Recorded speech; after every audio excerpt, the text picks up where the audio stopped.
네, 국내 제약 바이오 업체들이 1, 2년 전에 대거 시비를 발행을 했는데 주가가 하락을 하면서 상환 요청이 줄을 잇고 있다고 합니다. 오늘 이슈 추적에서는 관련 이야기 들어보도록 하겠습니다. 먼저 박소영 뉴스캐스터와 함께 제약 바이오 업종 최근 이슈에 대해서 알아보도록 하겠습니다. 박소영 캐스터, 이번 주 초였죠. 조 바이든 미국 대통령이 반도체와 전기차 배터리에 이어서 바이오에 대해서도 자국 내 생산 확대를 지원하기로 했는데 이렇게 되면은 국내 업체에 영향이 있을 수밖에 없을 것 같습니다. 어떻습니까? 네, 맞습니다. 미국 정부가 이 생명공학과 바이오 분야에서의 자국 생산 경쟁력을 강화하기 위해서 20억 달러, 우리 돈 약 2조 8천억 원을 투자하겠다고 밝혔습니다. 이 반도체와 전기차, 배터리에 이어서 생명공학과 바이오 분야까지 메이드 인 아메리카 전략을 확대하는 모습인데요. 이 소식을 듣고 국내 바이오 업체들은 고심이 깊어졌습니다. 그렇다면 증권사들은 이를 어떻게 보고 있는지 알아보겠습니다. 먼저 하나증권 의견 보시면요. 이번 행정명령은 미국에서 발명된 품목에 적용되는 것으로 이 발명의 범위를 어디까지 보느냐에 따라 달라질 수 있다고 봤습니다. 기본적으로 위탁개발 생산업체에 영향이 있을 것으로 보고 있는데요. 다만 현재까지 공개된 내용으로 판단해봤을 때 단기적 영향은 제한적이라고 판단하고 있습니다. 다음 미래에셋증권의 의견도 보시면요. 사실상 중국을 겨냥한 정책이라 평가하고 있습니다. 중국 CDMO나 CRO 업체에 부정적인 영향을 줄 것이라 보고 있는데요. 하지만 국내 업체들에 대한 영향은 장기적으로 봤을 때 미국 생산 라인만 확보한다면 괜찮을 것이라고도 분석했습니다. 마지막 대신증권의 의견도 살펴보시죠. 역시 국내 영향은 제한적일 것으로 보고 있습니다. 여기에 더해 바이오 제조 관련 투자 규모가 예상보다 조금 적다고 보고 있는데요. 의약품 상업화에 필요한 대규모 생산 시설이 구축이 아닌 전임상, 초기 임상 단계의 제조 기술 및 기반 구축에 초점을 뒀기 때문으로 분석하고 있습니다. 그렇다면 국내 대표 바이오 업체들 실적은 어떻습니까? 네, 맞습니다. 먼저 국내 대표 바이오 기업인 시총 12위 셀트리온 체크해 보겠습니다. 국내 매출액은 2조 3,292억 원으로 영업이익은 7,633억 원이 전망되고 있습니다. 지난 2분기 영업이익률이 지난 분기 대비 늘었는데요. 이는 램시마사의 공장 자체 생산 물량 확대와 트룩시마의 원가율 개선이 이뤄졌기 때문입니다. 하반기에는 램시마4의 CMO 활용이 예상되나 올해 말에서 내년 초 허주마의 원가율 개선 작업이 진행되면서 추가 수익성 개선을 기대해 볼 수 있는 상황입니다. 셀트리온 헬스케어향 램시마 SC의 공급은 아직 진행되고 있지 않으나 내년에는 제품 공급도 가능해 마진 개선에 기여할 것으로 기대되고 있는데요. 헬스케어향 MCM SC의 누적 공급액은 약 8천억 원 이상으로 추정되고 있고요. 이외에도 유럽 시작 판매가 진행되는 트룩시마와 허주마, 미국향 유플라이마와 스텔라라 시밀러 등 상대적으로 고마진 제품들의 비중 확대가 전망되고 있습니다. 다음은 삼성 바이오로직스도 살펴보시죠. 창업 후 11년 만인 올해 연매출 2조 7천억 원, 영업이익은 7,500억 원이 예상되고 있습니다. 매출액이 단기간 내에 급격히 성장하면서 작년 상반기 6,700억 원 대비 올 상반기에는 1조 원으로 50%가 넘게 증가했고요. 올 한해 2조 원을 넘어설 것으로 전망되고 있습니다.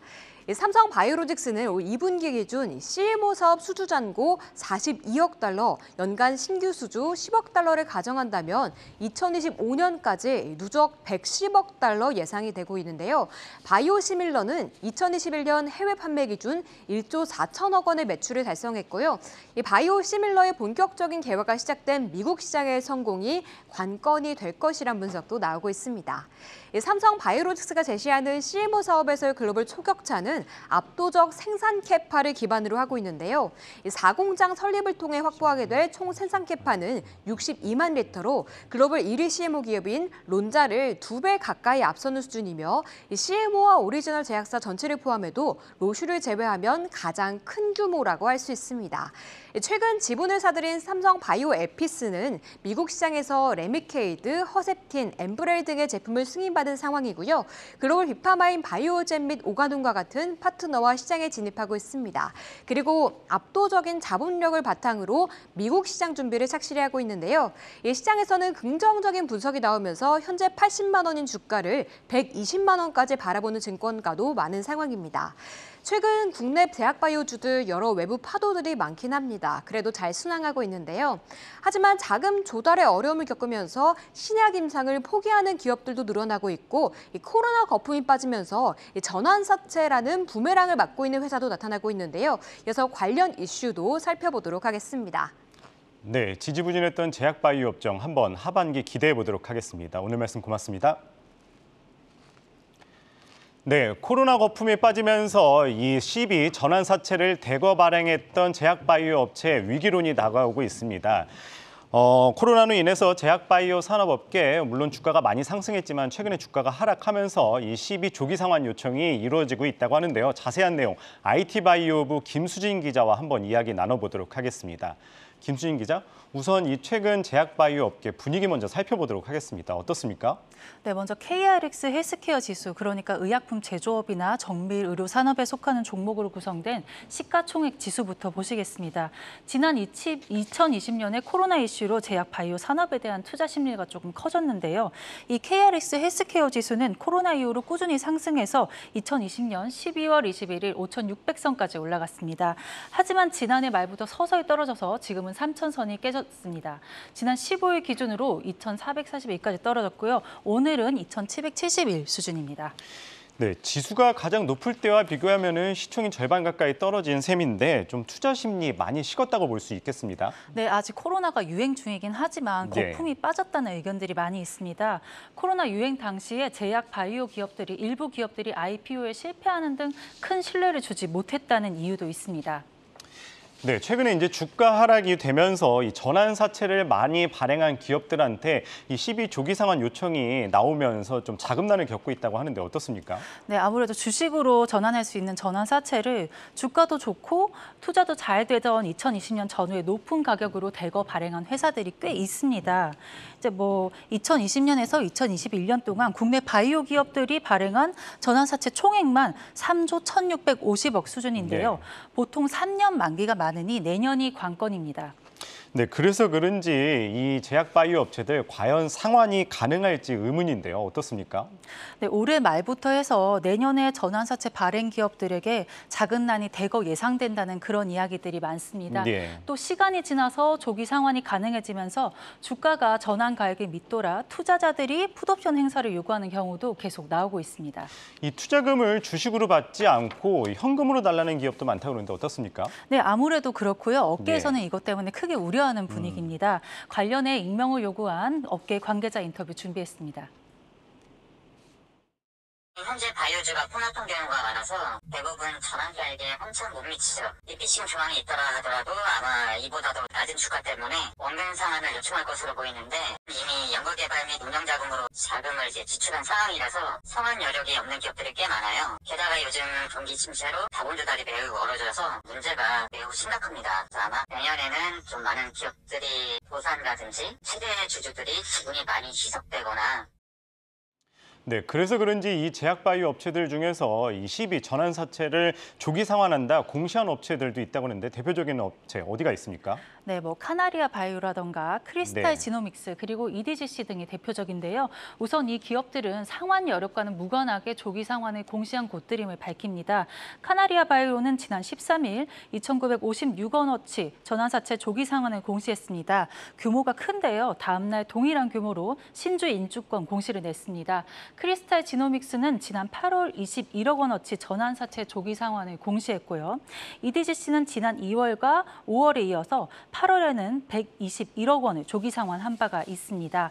그 외에도 조기 상환을 공시한 다양한 회사들이 있고 아직 조기 상환까지는 아니더라도 헬릭스미스 등이라던가 계속 전환 가액을 조정해서 그러니까 리픽싱 중인 제약바이오 기업들이 상당히 많이 있습니다. 네, 만약에 이렇게 자금이 빠지게 된다면은 영세한 기업들 최악의 경우 이 줄도산까지 이룰 수 있다는 우려의 목소리도 나오는데 어떻습니까? 네, 회사에 문제가 없고 파이프라인이 좋은데도 이제 자금난이 없어서 임산을 중단하는 그런 사태가 벌어지기도 하고요. 심각한 경영난을 겪을 수도 있을 것으로 보입니다. 네, 다만 이번 사태 후에도 이 살아남은 건강한 기업들이 있다면 이제 그쪽에 한번 투자를 눈여겨볼 필요가 있을 것 같습니다. 김수진 기자였습니다. 오늘 말씀 고맙습니다. 네, 앞서 이야기한 것처럼 조 바이든 미국 대통령이 이 바이오 국내 제종 행정명령에 서명을 했죠. 이 반도체와 전기차 배터리에 이어서 바이오까지 이 자국 내 생산을 확대 지원한다. 뭐 이렇게 볼 수 있을 것 같은데요. 관련한 자세한 이야기 나눠보도록 하겠습니다. 현재 케미칼 에너지 투자자문 제약시장 고문이자 이 전 베링거인 게라임 개발 매니저인 강혜경 고문 모셨습니다. 안녕하십니까? 안녕하십니까? 네, 강혜경님 먼저 그 바이든 대통령의 이 행정서명 이 국내에 미치는 영향 어떻게 보십니까? 예, 먼저 이제 이 서명한 거에 대한 내용, 핵심 내용은 의약품만의 문제는 아닌데요. 예를 들면 미국에서 개발한 그 의약품은 미국 안에서 제조가 되어야 한다. 이게 핵심이고요. 그러면 이제 여기에서 이 의약품뿐만이 아니라 이 미국 안에서 만들어져야 되기 때문에 국내 그 관련된 기업들이죠. 이 영향이 어떻게 될 것인가라는 거를 봤었을 때는 제조를 이제 미국에서 하기를 원하기 때문에 미국에서 제조할 수 있도록 예. 공장을 이전하거나 공장을 사는 그런 일들이 좀 있어야 될 것 같다. 이렇게 예상을 해볼 수 있어서 단기적으로는 비용이 발생할 수 있고 그렇지만 중장기적으로는 또 좋을 수 있다. 이렇게 보는데요. 그 이유는 그 약을 만들 때 이 원료약품이라고 합니다. 이 API인데 이 원료약품이 중국과 인도에 대한 의존도가 매우 높습니다. 예. 예를 들면 2000년도에 약 한 25% 내외에서 지금 2021년도에는 약 85%까지 중국과 인도에 의지를 하고 있습니다. 그러니까 이 의존도를 많이 낮추기 위해서 또 이렇게 됐을 때 한국이 좀 유리한 상황에 있는데요. 한국이 지금 미국과 동맹 관계가 있죠. 예. 그것도 전 중요하다라고 보고요. 그다음에 두 번째는 원료약품을 생산하는 데 있어서 한국 기업의 이 원료약품 생산하는 질이 우수합니다. 그래서 이러한 부분들이 한국 기업에게는 또 유리하게 작용할 수 있다. 좀 이렇게 봅니다. 그리고 두 번째는 그러면은 이 법안에 대한 내용은 무엇인가라는 건데요. 9월 12일 날 바이든 대통령이 서명을 하고 그다음에 예. 14일 날 이제 예산과 조금 구체적인 안이 좀 나왔습니다. 관계부처 회의가 있었고 거기서 예산안이 나왔는데요. 일단 금액은 20억 달러, 그러니까 우리나라 돈으로 약 2조 한 8천억 원 되겠죠.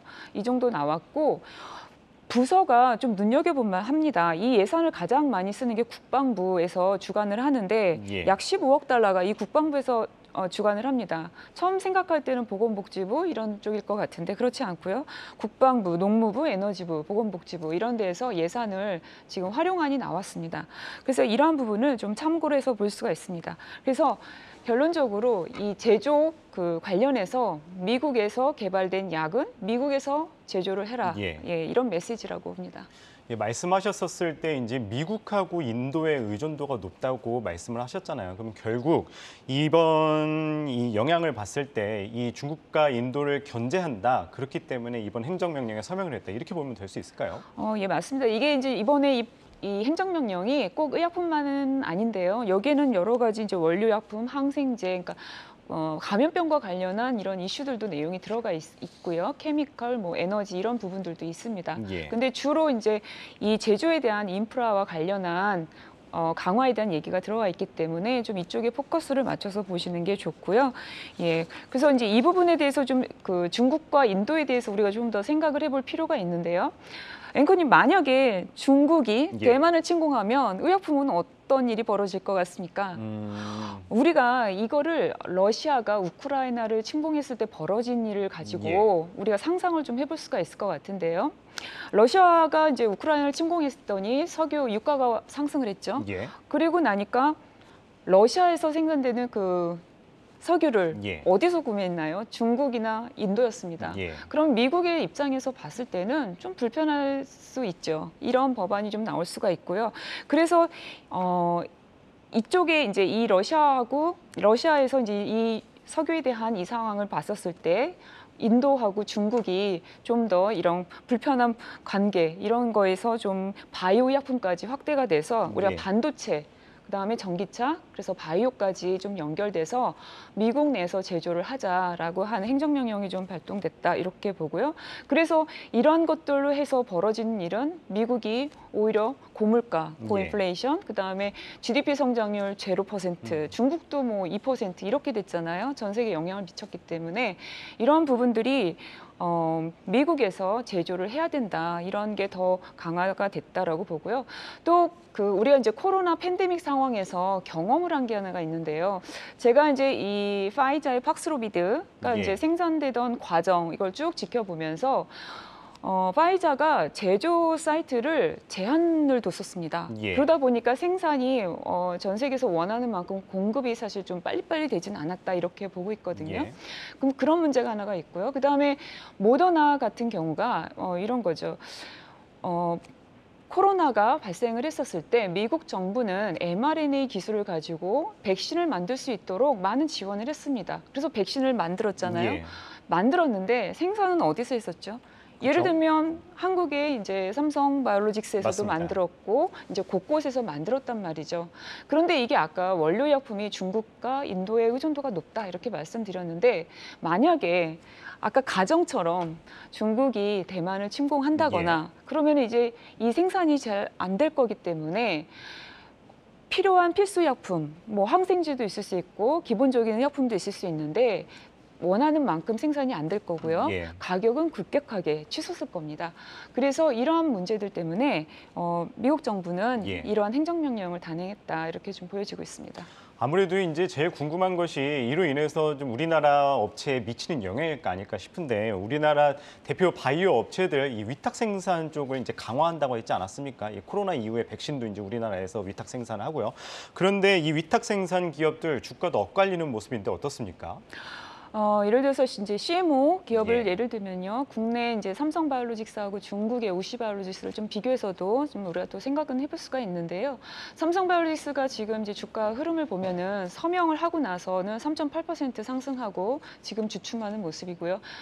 우시바이오로직스 같은 경우는 서명한 이후에 마이너스 20%까지 하락을 했었습니다. 이런 모습인데 이렇게 이제 중국에 대한 의존도 이 문제 때문에 우시바이오로직스에는 좀 부정적인 영향이 미쳤다 이렇게 보고요. 지금 이 행정 명령 안에서는 예산이 20억 달러다 보니까 삼성바이오로직스 4공장 짓는데 1조 7천억 정도가 들었기 때문에 그렇게 큰 금액이 아니라서 뭐 괜찮다라고 하는 시장의 의견도 있지만 저는 이 예산은 또 늘어날 수도 있기 때문에 그거는 좀 주시하고 장기적으로 봤었을 때는 공장을 이전해서 그런 대안을 좀 마련하면 국내 기업한테는 좀 더 긍정적인 이런 절차와 이런 걸로 볼 수 있겠다 이렇게 보고 있습니다. 네, 그렇다면 마지막으로 이 바이오 제조와 관련된 기업들 투자 전략 어떻게 가져가면 좋을까요? 바이오 이제 제조와 관련해서는 특히 이제 예를 들면 이제 지금은 CMO 같은 경우는 이제 제가 단기, 중기, 장기 이렇게 좀 말씀드렸는데 단기는 지금 공장 만약에 이제 인수를 하거나 설립에 대한 비용을 좀 고민을 하는 게 보이는 이제 주가에서 좀 보이는 것 같고요. 중장기 쪽으로 가게 되면은 미국과 한국과의 관계에 있어서 이런 정치적인 동맹 관계 이런 것 때문에 저는 그리고 좋게 좀 작용할 수 있다 이렇게 봅니다. 그래서 국내 기업 같은 경우는 또 바이오 시밀러 예를 들어 삼성바이오로직스나 이제 셀트리온 같은 경우는 내년에 또 이제 미국에서 약 한 40조 원에 이르는 그 처방의약품이 특허 만료가 되고 이제 바이오 시밀러로 두 기업이 이제 판매를 하게 되는데요. 또 그러한 부분도 주시를 하면서 투자하시는 게 좋겠다 이렇게 보고 있습니다. 네, 지금까지 이 미국 내 바이오 제조 강화, 미국 내 바이오 제조 강화에 관련해서 이야기 나눠봤습니다. 지금까지 강혜경 전 베링거인 게라임 개발 매니저였습니다. 오늘 말씀 고맙습니다.